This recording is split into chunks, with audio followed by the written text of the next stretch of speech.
Right, Honorable Speaker, we are seeing, and I'll call them errant men and women in uniform, who are breaking the law. 2 weeks ago, Senior Superintendent of Police Annabella Nyiramahoro, she's the Deputy RPC of Masaka, she used to head the police here at Parliament. She was at a campaign rally of the Honorable Haruna Kasolo, got the microphone, openly campaigned for him. That's outside of the law. Honorable Speaker, last week we saw Lieutenant General Okidi Charles. He's the commander of the UPDF Air Force. He was engaging people in his community in uniform, fully clad in his uniform, decampaigning the NUP presidential candidate, the Honorable Robert Chagulanyi Sentamu, while campaigning for the NRM candidate. He even got so personal to display pictures of my presidential candidate saying, you see, his children are well off, don't vote for this one, vote for the NRM candidate. Fully clad in uniform, and it's all over the media. That's outside the law.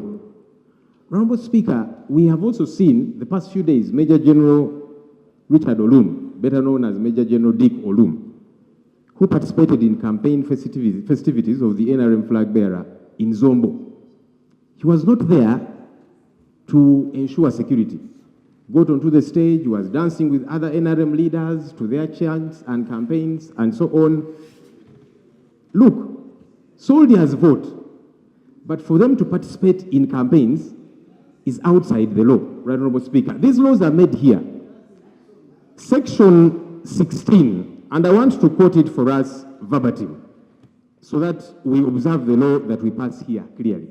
Section 16 of the Political Parties and Organizations Act, including the amended one. Let me read it briefly. Certain persons not to participate in political party or political organization activities. A member of the Uganda People's Defense Forces, the Uganda Police Force, the Uganda Prison Service, or a public officer, or a traditional or cultural leader, or a person employed in a company wholly owned by the government shall not, C, speak in public or publish anything involving matters of political party or organization controversy.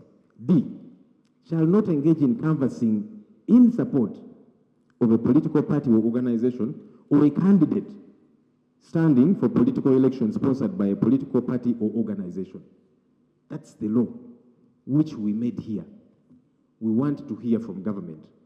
Do you choose to implement another law out there? Is this given a green light by government? The Minister of Justice is here. The Attorney General is here. The Minister of State for Internal Affairs is here. Right Honorable Lumumba is here. I'm sure she's leading the government bench. Government should tell us, because we pass these laws here. How is it that out there it's a different situation operating and action is taken, not taken? Finally, Right Honorable Speaker, in the same regard, I've got 2 letters here, which I'm going to table. One, conduct of the security forces.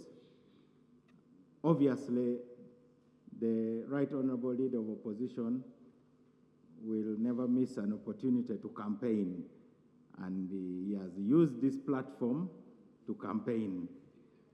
So we will, first of all, take his statement in the spirit of a campaign. Now, point of order.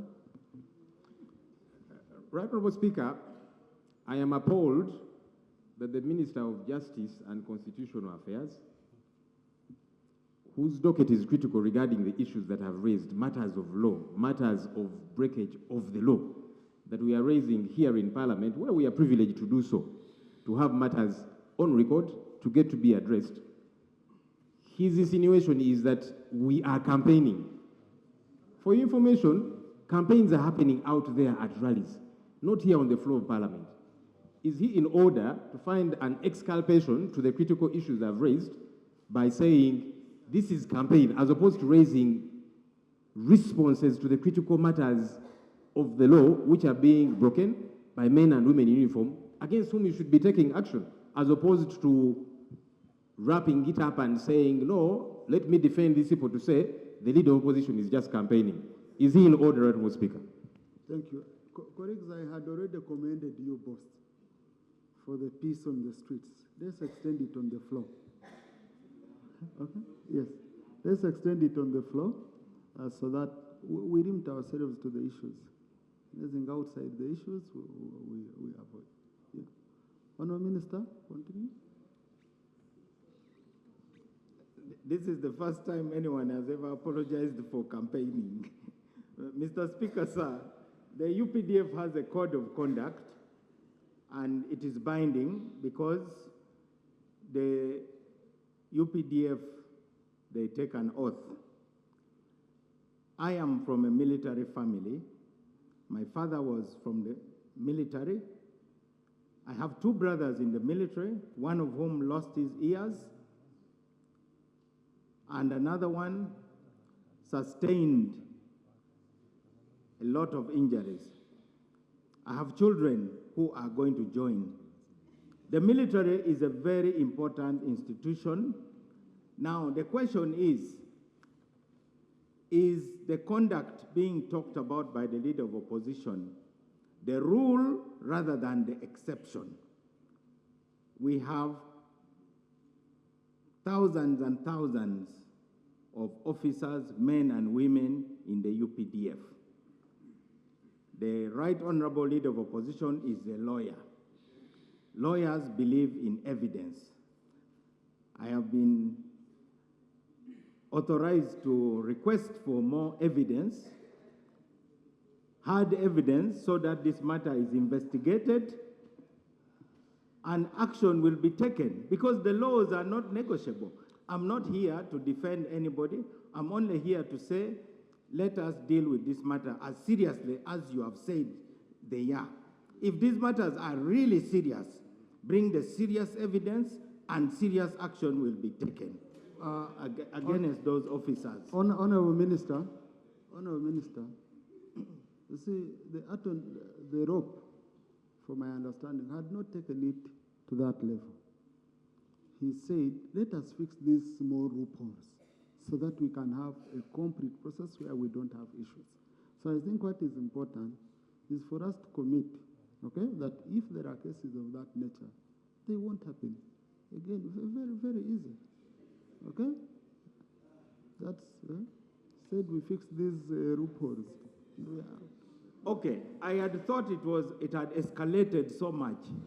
Now that this is still at a low intensity level, we undertake,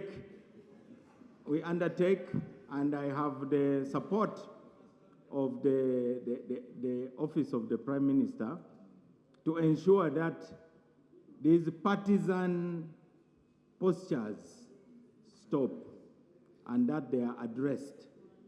This is an undertaking on my behalf so that the peace continues.